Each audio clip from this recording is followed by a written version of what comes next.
Irmãos, eu quero ir com vocês hoje no texto de João, capítulo 4. Mas nós iremos ler do verso 19 ao de número 24.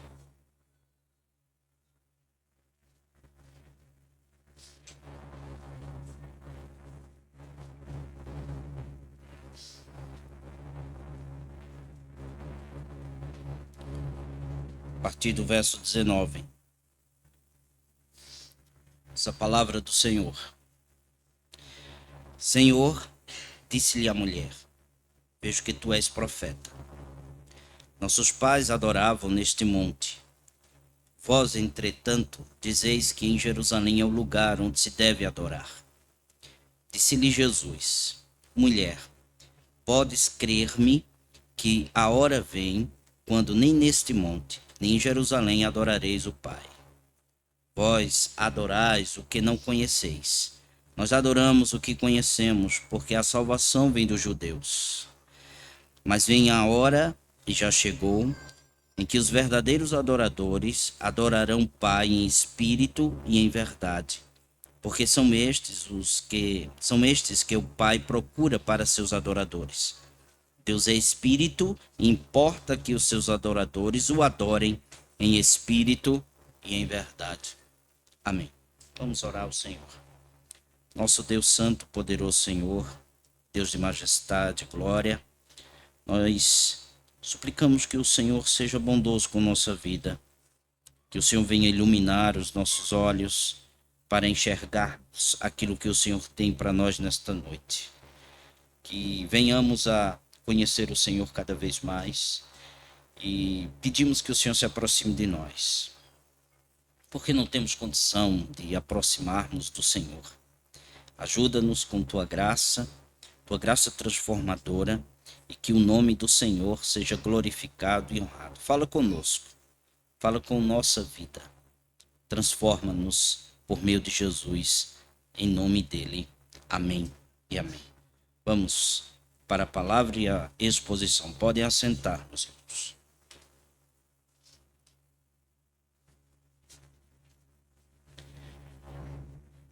A verdadeira adoração. Eu quero falar com vocês sobre a verdadeira adoração ao Senhor. Nós já temos falado muito sobre isso nesta igreja. Nós já temos falado muito sobre o dia do Senhor. Nós já temos falado muito sobre o que significa realmente adorar o Senhor e como adorá-lo. Mas não é nada de exagero voltarmos ao assunto, porque este assunto é o ponto central da igreja do Senhor. Nós fomos criados exatamente para adorar a Deus. Todos nós fomos criados para que o Senhor seja engrandecido. A adoração é a ocupação normal de todos os seres morais. E todos nós somos os seres morais, porque fomos criados imagem e semelhança do Senhor. A prova de que nascemos para adorar está, por exemplo, na forma como as pessoas têm devotado suas vidas ao grande Deus, podemos dizer assim, entretenimento. Principalmente do nosso tempo. Não somente entretenimento, mas tantas outras coisas que têm ocupado o nosso coração. E que todas elas precisam ser removidas pela graça do Senhor, para que tenhamos a mente, o nosso coração fixado em quem merece toda a honra e toda a glória, que é Deus por meio de Jesus Cristo. Não se pode negar que o ser humano carrega, meus irmãos, em si um sentimento de dependência. E por esse fato, nós carregarmos esse sentimento de dependência, nós estamos verdadeiramente mostrando que dependemos de alguém, e esse alguém é o Senhor. Por isso, nosso coração sempre se inclina a adorar a Deus. Isto eu estou falando, que o nosso coração se inclina a adorar a Deus, nós os crentes. Os que recebemos o perdão eterno de nosso Senhor Jesus Cristo. Mas e aqueles que ainda não conhecem o Senhor? Aqueles que ainda não têm Cristo em sua vida como Senhor e Salvador? Nós somos seres dependentes. E por isso que nós devemos adorar o Senhor.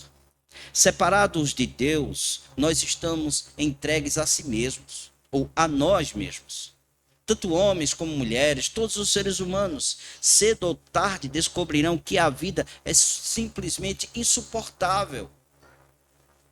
Sem Deus, a vida torna-se insuportável, porque nós nascemos para depender dele. Quando os seres humanos olham para si mesmos, vazios que estão, a vida torna-se assim insuportável.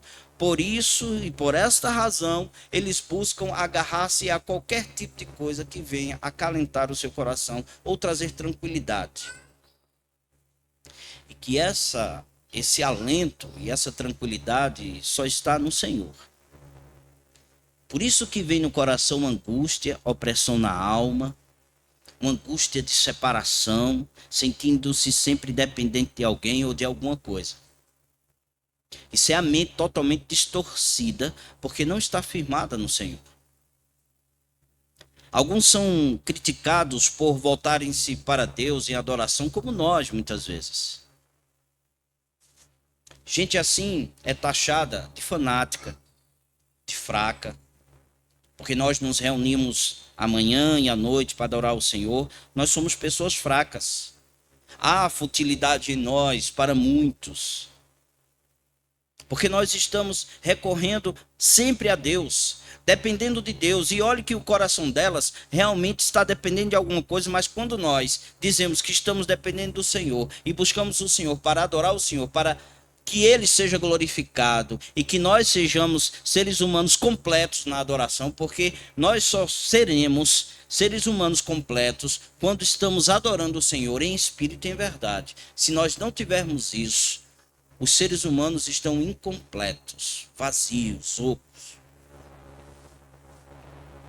Eu vou citar aqui algumas frases de A.W. Tozer, conhecido como profeta do século XX. Ele diz o seguinte, e ele foi realmente profético a denunciar o ídolo da geração, e olhe que ele viveu o seu auge, principalmente em 1950, 1960. Ele escreveu o seguinte: o grande Deus entretenimento diz assim mesmo: se este senso de necessidade e um sentimento de dependência estão na raiz da religião natural, não é difícil ver porque o grande Deus entretenimento é tão ardentemente cultuado por toda a gente. Pois há milhões que não podem viver sem diversão. A vida para eles é simplesmente intolerável. Ele está aqui acusando irmãos, irmãs e a geração de que no dia de adoração trocam o Senhor por tantas outras coisas. E espero que eu e vocês não estejamos caindo nesta. Quando nós honramos o dia do Senhor, nós estamos honrando o Senhor do dia, que é o próprio Deus.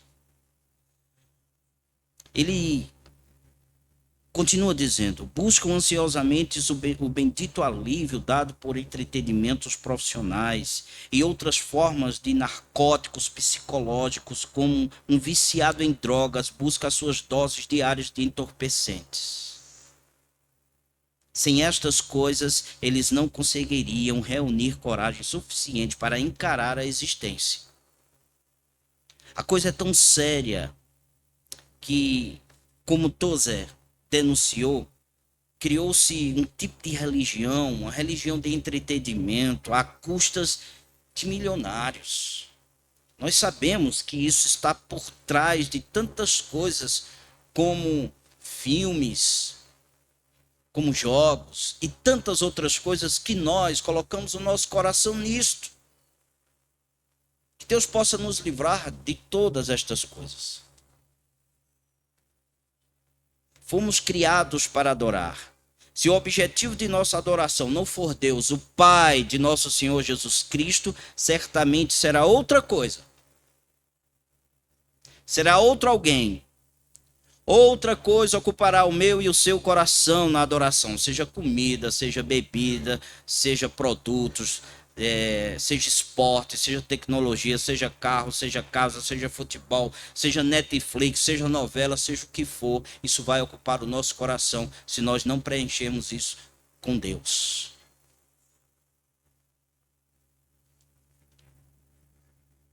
Nós somos seres humanos que nos esquecemos do Senhor e damos graças a Deus. Louvamos ao Senhor porque hoje estamos reunidos para bendizer o seu nome. Mas quantos hoje trocam o dia de culto por um jogo de futebol? Troca por uma festa. Troca por tantas outras coisas. Que Deus tenha misericórdia de nossa vida, de todos nós. Veja a mulher do nosso texto, a mulher samaritana.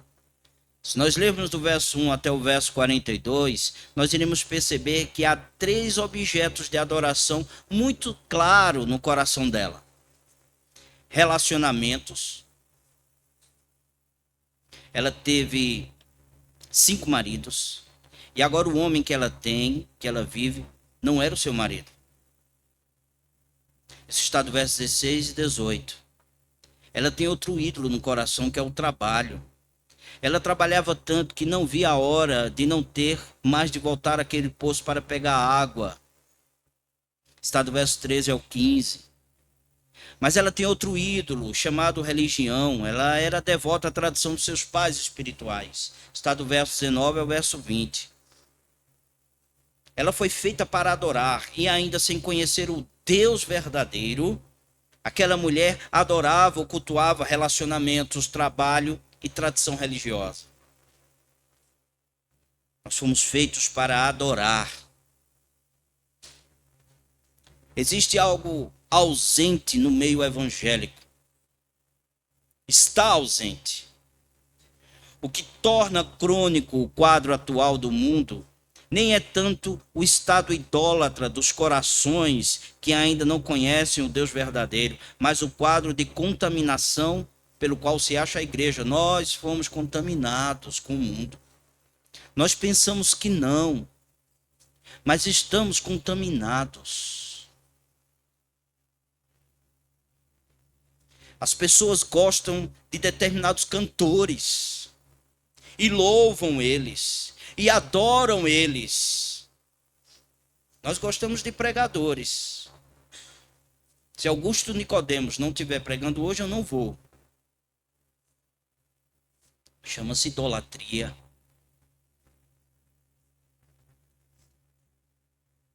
Quem é Pedro? Quem é João?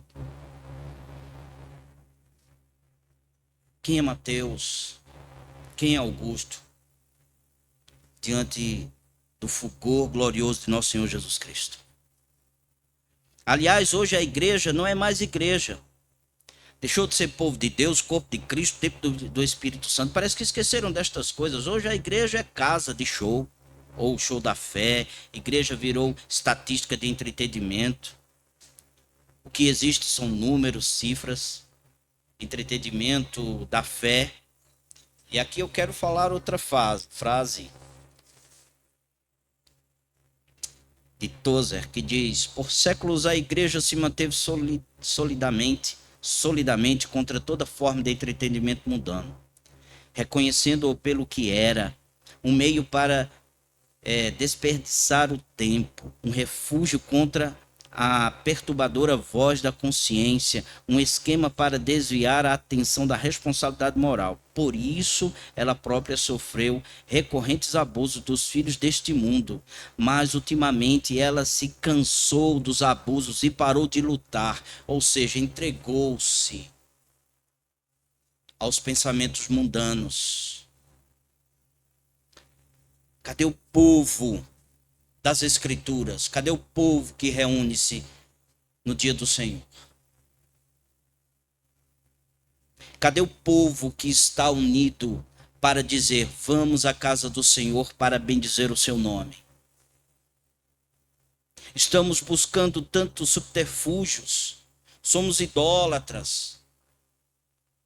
Temos uma consciência totalmente vazia quanto quem é o nosso Deus. Parece que não estamos imaginando o que realmente seja uma adoração ao Senhor. Vocês sabem que esta reunião de hoje à noite, que estamos aqui adorando a Deus, é o ápice da vida humana, eu repito, é o ápice de tudo, porque nós iremos adorar o Senhor eternamente. Não é ficar 24 horas como estamos aqui sentados e adorando o Senhor. Não, mas é algo totalmente diferente, glorioso e majestoso.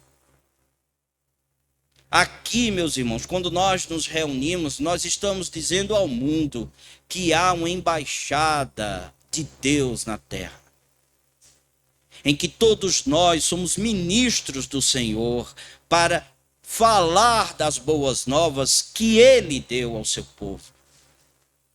Mas quando não estamos fazendo isso? Será que nós estamos vindo somente quando é dia das mães, dia dos pais?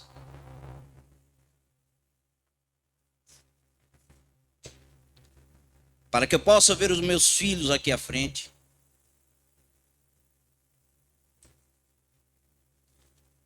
Se nós não mudarmos o nosso pensamento, nós iremos viver assim sempre. E que Deus nos livre disso. Não é uma coisa esquisita e um espanto que, com a sombra, diz Tozer, da destruição atômica, que ele estava em guerra no seu período, pendendo sobre o mundo e próximo da vinda do Senhor, os seguidores profetas do Senhor Jesus se entregam a todo divertimento religioso. Ele está dizendo, nós estamos em guerra, sabemos que Jesus Cristo está perto de voltar e nós estamos nos envolvendo com coisas triviais, pequenas, bobas e tolas.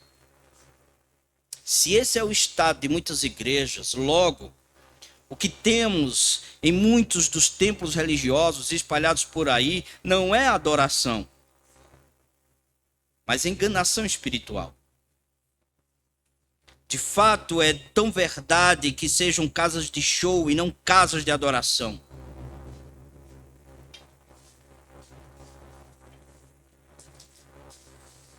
Aqui está, no texto que estamos, uma pecadora que está em fuga, fugindo da realidade, porque ela está vazia no seu coração. Jesus estava disposto a saciar aquela mulher com o fluir constante e ininterrupto do Espírito Santo no coração dela. Ele queria saciá-la com água viva, o texto que lemos. Ela queria água.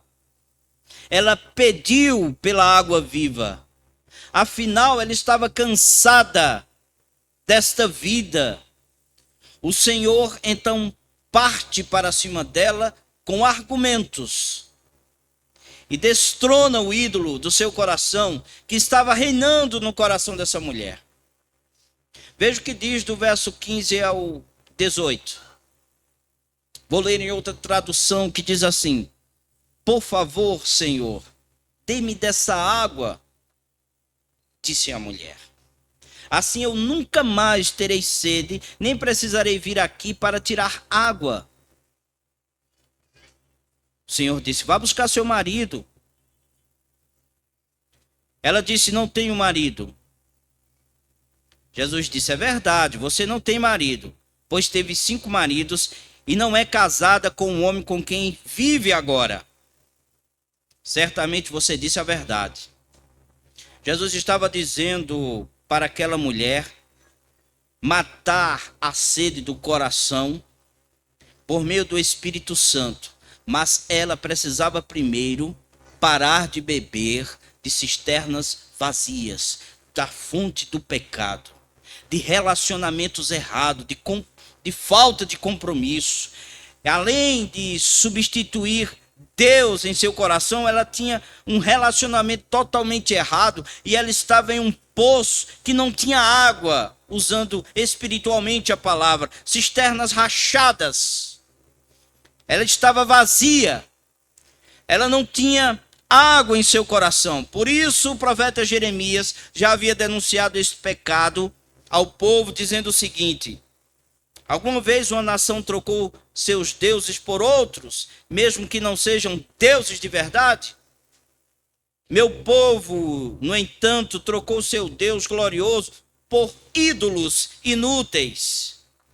Os céus se espantam diante disso, ficam horrorizados e abalados, diz o Senhor.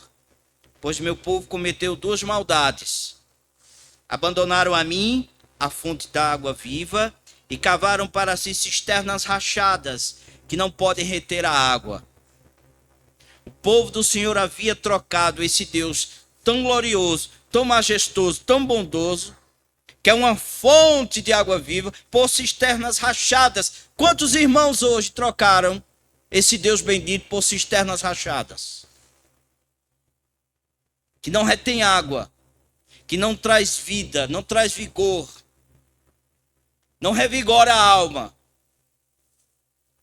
Para que aquela mulher conseguisse saciar com Deus, ela precisaria primeiro abandonar os ídolos que ela tinha.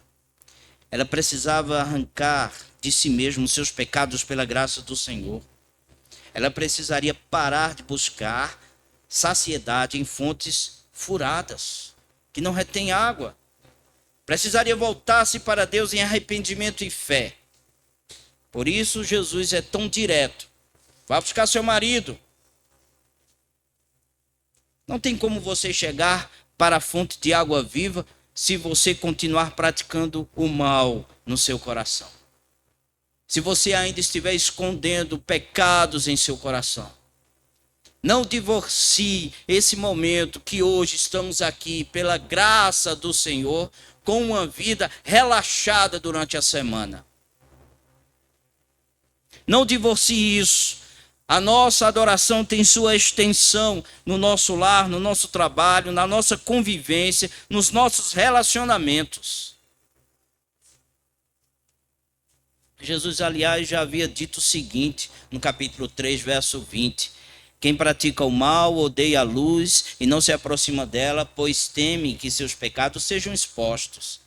Em outras palavras, mulher, não tem como você matar sua sede enquanto você continuar bebendo na fonte escondida do seu pecado.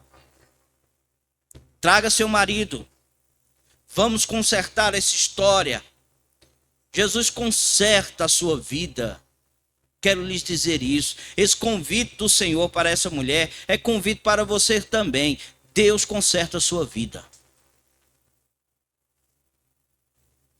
Caminho mais rápido, disse John Piper. O caminho mais rápido para o coração é através de uma ferida.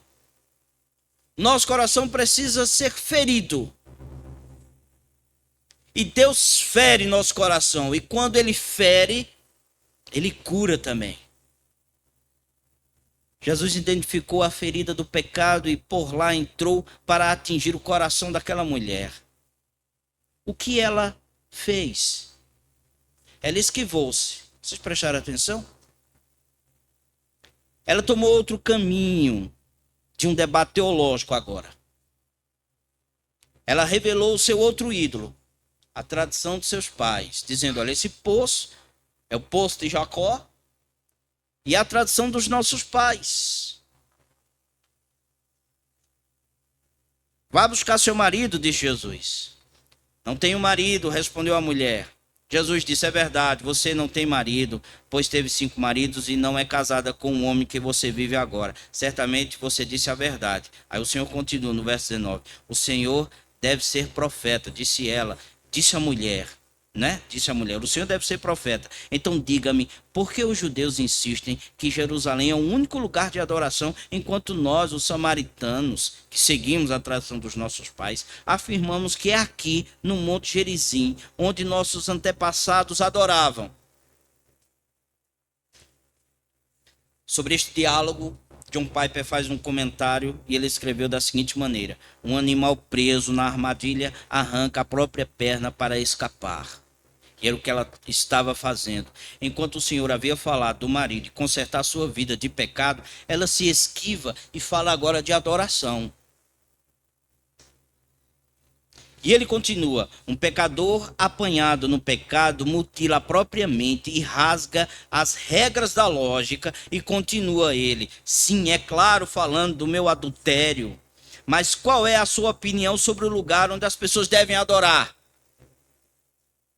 Isso é uma conversa evasiva, dupla, própria de pecadores que são apanhados em seus próprios pecados. A mulher não queria falar de adoração. Ela estava em fuga. Só que, já disse alguém, ninguém escapa do grande caçador de almas. Esse caçador, chamado Jesus, ele vai alcançar a sua presa, seja onde ela estiver. E ele alcança e consegue matar a sua caça e dar vida novamente a ela. O Senhor segue a trilha do diálogo, do mesmo jeito, e começa a falar de adoração. Isso é interessante. Que ele nunca mais volta a falar sobre o marido.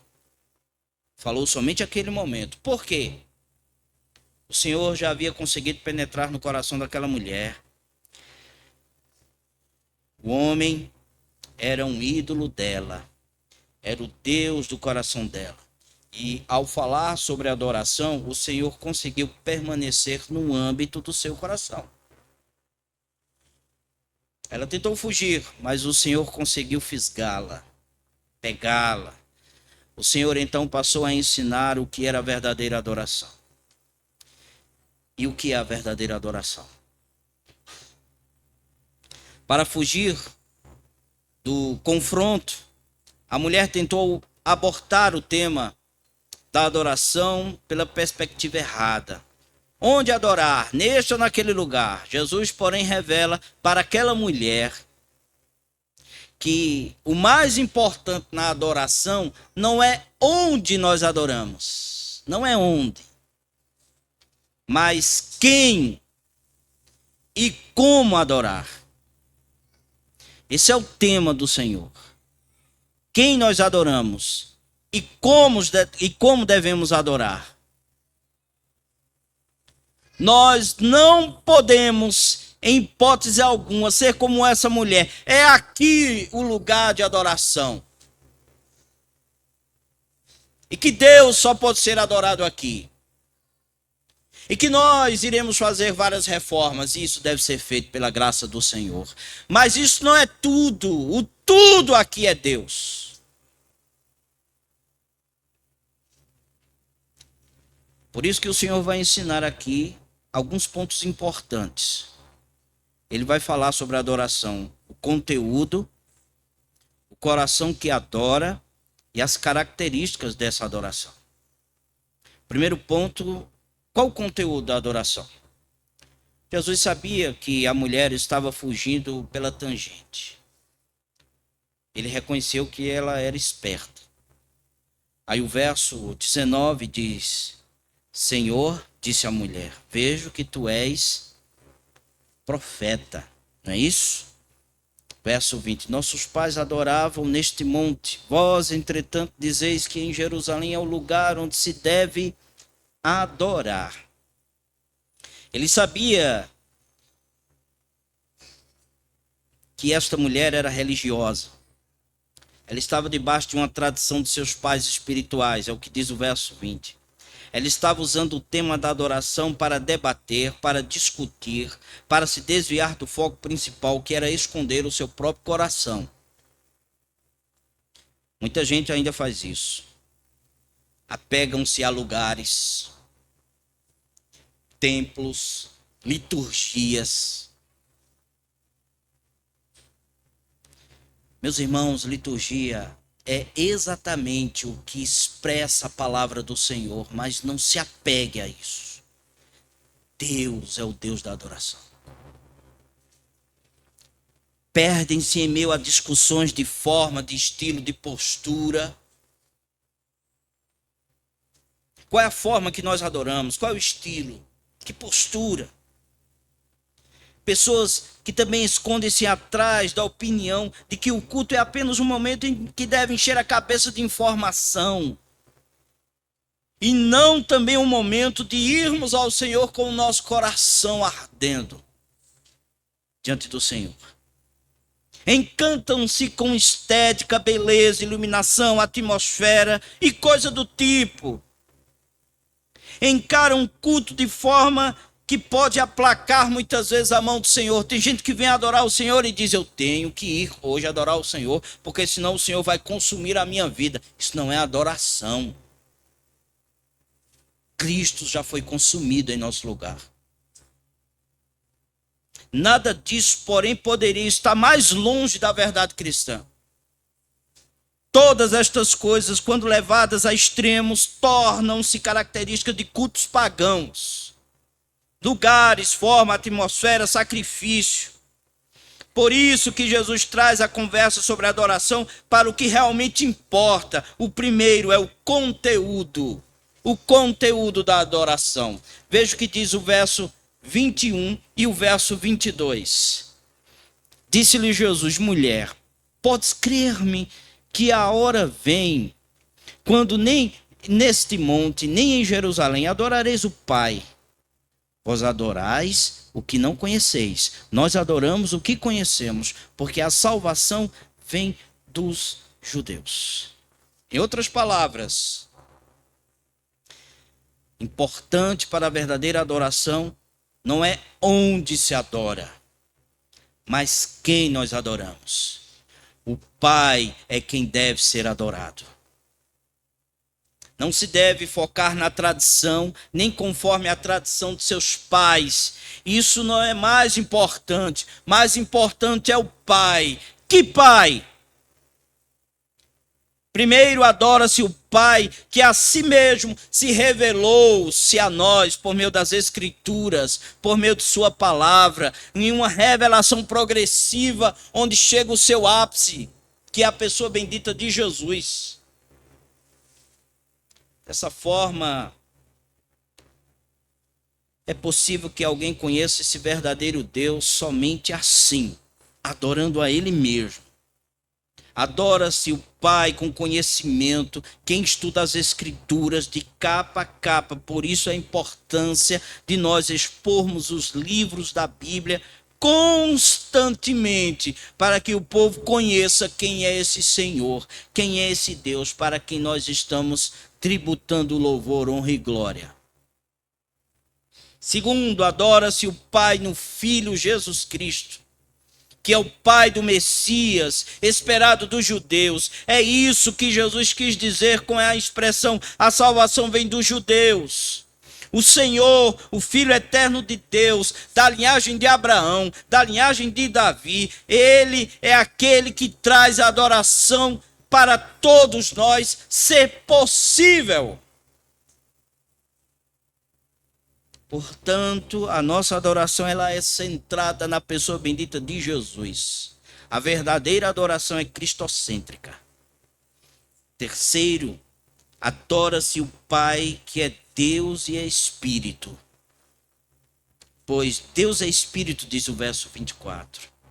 O Pai que é onipresente, ele não está em um lugar somente.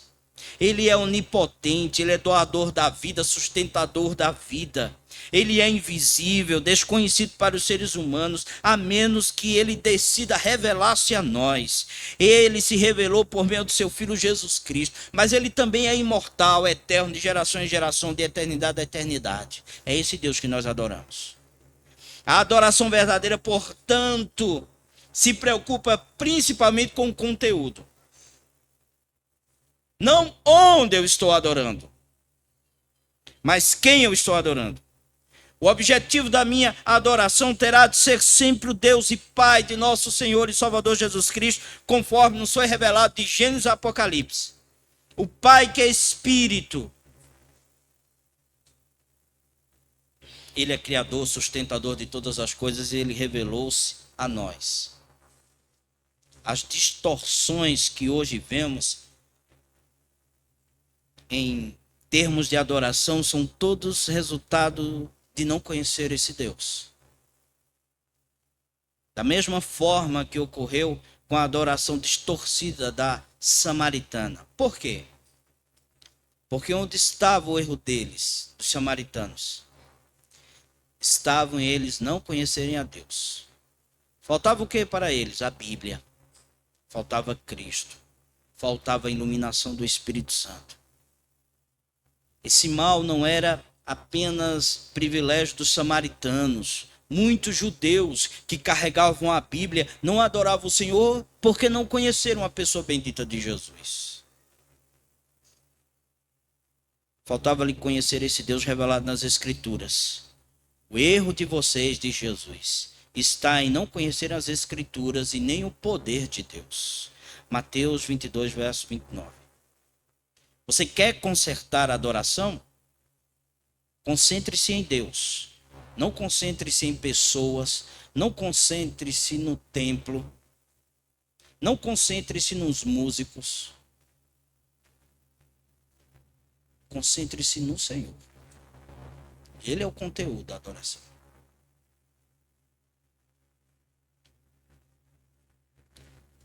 Mas o que é adorar de coração, gente? Coração do adorador. É exatamente isso que eu quero chegar com vocês. Neste ponto. Impressionante como nós reduzimos o tema da adoração somente em formas e estilos. Eu não estou dizendo que nós não devemos estudar, que nós não devemos buscar melhorar em todos os ambientes de nossa vida, em todos nós. Nós precisamos sempre buscar isso. Mas nós precisamos ter o nosso coração posto na pessoa bendita de Jesus. Porque essa era a falha dos judeus. O Senhor disse: esse povo me honra com os lábios, mas o seu coração está longe de mim. Sua adoração é uma farsa, pois ensinam ideias humanas, preceitos humanos, tradições humanas, como se fossem mandamentos divinos. Esses são os adoradores que Deus busca, os que adoram a Deus de coração. E por que Deus os busca? Porque há muitos que não são verdadeiros adoradores.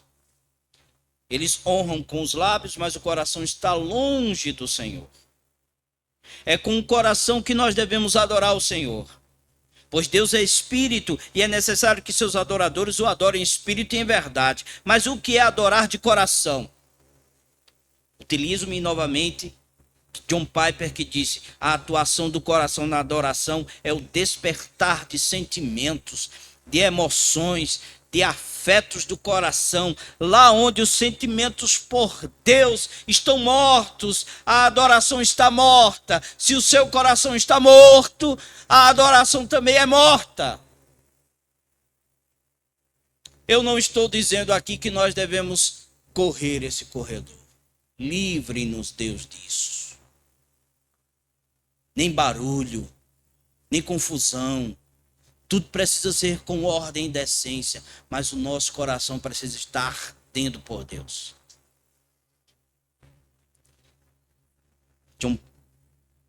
Jonathan Edwards, em seu livro Afeições Religiosas, ele explica que Deus nos criou com duas capacidades principais: perceber ou especular, ou discernir e julgar as coisas. Esta capacidade é chamada de entendimento. E outra capacidade é a de sentir ou de se envolver emocionalmente, gostando ou desgostando, aprovando ou desprovando. Esta capacidade é chamada de inclinação, vontade ou coração. A adoração verdadeira, portanto, envolve, meus irmãos, o coração do adorador. Ele não apenas conhece, percebe ou consegue discernir, ele sente, ele ama, ele deseja, ele gosta, ele quer mais e mais do Senhor. Isso nos leva à última consideração do texto. As características da adoração. A verdadeira adoração, ela é caracterizada da seguinte maneira, que está aí no verso 23 e 24. Mas vem a hora, já chegou, em que os verdadeiros adoradores o adorarão adorarão o Pai em espírito e em verdade, porque são estes que o Pai procura para seus adoradores. Deus é espírito e importa que os seus adoradores o adorem em espírito e em verdade. As palavras aqui, espírito e verdade, nos dá boas informações. Corresponde ao como em espírito e a quem em verdade na adoração. A adoração tem de ter coração em espírito, ou ser guiada pelo espírito, e cabeça, que é verdade. Verdade sem emoção produz ortodoxia morta.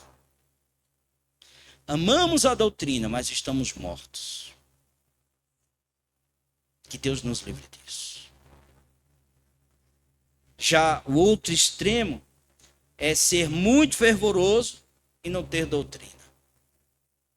Que Deus também nos livre disso.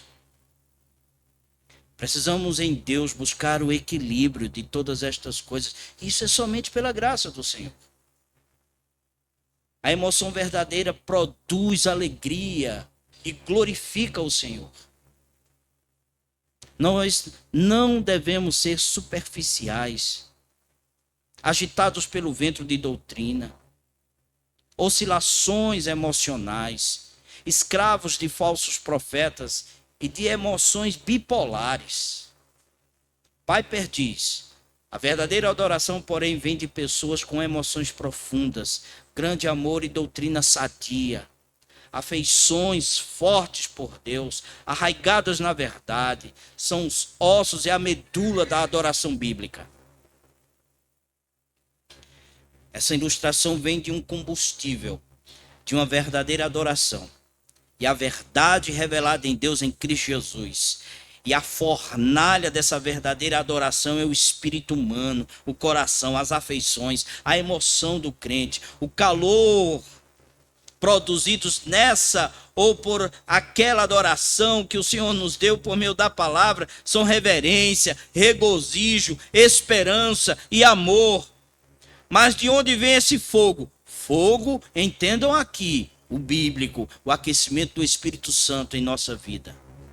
É dele, do Espírito Santo, que vem um coração aquecido, que ama adorar, que deseja adorar, que abre sua boca em adoração e que não fica procurando estilos. Mas Deus, eu quero o Senhor, eu quero Deus. O que é nascido da carne é carne, o que é nascido do Espírito é Espírito.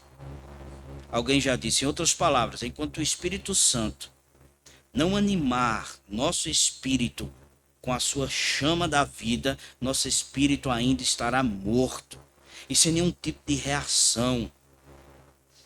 Somente o que é nascido do Espírito é Espírito. Assim, quando Jesus diz que os verdadeiros adoradores adoram o Pai em Espírito e verdade, o sentido tem de ser que a verdadeira adoração, ela vem apenas de um Espírito vivificante,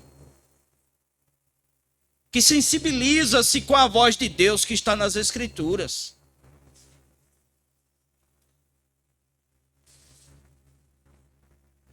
A verdadeira adoração. No fim das contas, o lugar e a forma não é a questão mais importante na adoração. Lembre-se disso. O lugar e a forma não é mais importante na adoração. Esses temas podem, aliás, desviar a questão do foco principal do coração do adorador, que deve saciar sua vida e sua alma somente em Deus. Verdadeiros adoradores são produzidos pelo Espírito de Deus. Eles buscam conhecer a Deus em Cristo, conforme revelado nas Escrituras, e clamam a Ele por fé, suplicam por iluminação espiritual, para que possam compreender e viverem o texto sagrado, dedicando-se à adoração em espírito e em verdade. Eu quero fazer aqui, dar 5 dicas, e será as 5 aplicações, de forma muito prática. Certifique-se de que você se arrependeu do seu pecado e creu no Senhor Jesus Cristo para a salvação. Porque o nosso nascimento produz verdadeiros adoradores. Quem não nasceu de novo não consegue adorar a Deus em espírito e em verdade. Segundo, estabeleça uma rotina diária para leitura bíblica e oração. Porque se não fizermos isso, nós iremos chegar no dia do Senhor vazios. Se passarmos a semana inteira buscando outras coisas, sem ler as Escrituras e orar, nós iremos chegar vazios no domingo. Então, procure a palavra, leia e ore, leia e ore, leia e ore. Terceiro, elimine o lixo que você possa estar consumindo em busca de satisfação própria para a sua alma. Não estou dizendo que você não deve mais assistir filmes. Não é isso. Séries, não é isso. Que estejam relacionadas no bem e no que é bom e belo. Mas não deixem se dominar por isso. Porque senão tornam-se ídolos. Netflix, relacionamentos. Eu não vou para a igreja hoje porque eu tenho um encontro com meus amigos.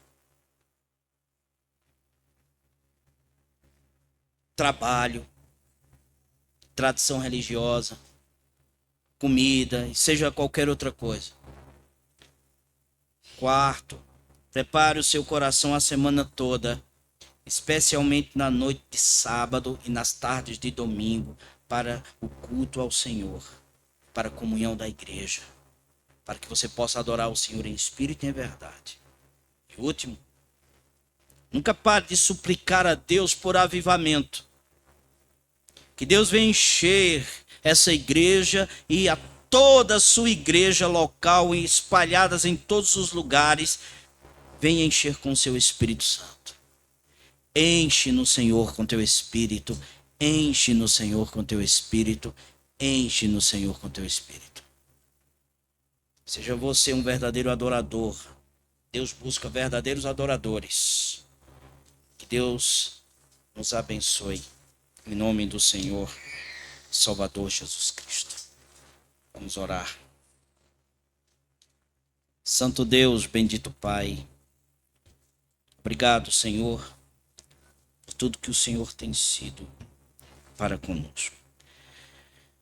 Obrigado porque o Senhor tem sido muito bom com a nossa vida. Pela salvação que chegou até nós. Pelo esclarecimento que tivemos diante de tua palavra, quando pregaram para nós. Quando anunciaram as boas novas do Senhor e disseram que somos pecadores, que o Senhor veio ferir nossos corações e conceder a vida eterna por meu teu Filho. Obrigado, Senhor. Obrigado por esta igreja. É um mês de aniversário desta igreja. Somos muito abençoados por esse povo do Senhor. Temos vivido momentos de alegria, mas que o Senhor também não deixe nos desviar de uma adoração verdadeira. Que nosso coração seja aquecido, que o Senhor esteja no centro de nossa vida, que o Senhor seja exaltado, glorificado e magnificado. Obrigado pelas irmãs que estão grávidas. Que o Senhor venha abençoar cada uma delas. Protegê-las de todo o mal. Que os seus filhos nasçam com saúde, bem. Que o Senhor dê sabedoria a todos eles para lidar com as crianças. Deus, que o Senhor venha protegê-las de tudo, Senhor. De tudo que venha tentar convencê-las de desviar-se do Senhor. Que os seus pais sejam fortes para o louvor do teu nome. Abençoa os idosos de nossa igreja. Que o Senhor venha trazer alívio aos seus corações, de angústia que eles possam ter. Que o Senhor venha trazer calma, consolo aos seus corações. Que o Senhor venha tirar dores para a glória do Senhor. Abençoa o nosso presbítero Valdir, que está enfermo. Que o Senhor tenha misericórdia do teu servo. Que o Senhor venha trazer ele para estar conosco. Cuida do teu servo, Senhor. para o louvor e glória do teu nome. Abençoa os oficiais dessa igreja, trazendo sabedoria para todos nós, lidarmos com determinadas situações. Obrigado pelo pastor que temos, por esse tempo de descanso, que o Senhor traga refrigério ao seu coração, à sua alma e a toda a sua família. Traga ele de volta. Te louvamos pelos irmãos, que o Senhor conceda-nos livramento, pelo trabalho que temos, pelo pão de cada dia. Obrigado, Senhor. Que o Senhor cuide de todos nós, daqueles que estão enfermos emocionalmente. Deus vem curá-los, abençoá-los, tirar de angústias, de ansiedades. Cura, Senhor, visita com teu Espírito Santo. Aqueles que passaram por esta igreja, Senhor, e que já não estão conosco, que o Senhor venha trazê-los de volta convertidos pela tua palavra, pelo evangelho de nosso Senhor Jesus Cristo. Que o Senhor abençoe esta cidade, que essa cidade conheça o único Deus verdadeiro, a quem devemos honrar, adorar. Vem também sobre nossa nação. Estamos vivendo tempos difíceis, Senhor, onde a justiça não é vista, onde a verdade é tirada, onde existem interesses de ambas as partes. Que o Senhor venha trazer a eles a consciência de que precisam do Senhor, que sejam salvos pela tua graça. Abençoa os magistrados de nossa nação, os políticos, que o Senhor venha trazer ordem à nossa nação, para que o nome do Senhor seja honrado e glorificado. O Senhor está no trono e na sua mão está o cetro de justiça. E é nesse cetro que nós apoiamos a nossa vida. Venha abençoar o teu povo para a glória do Senhor. Assim oramos em nome de Jesus Cristo, nosso Senhor. Amém. Amém.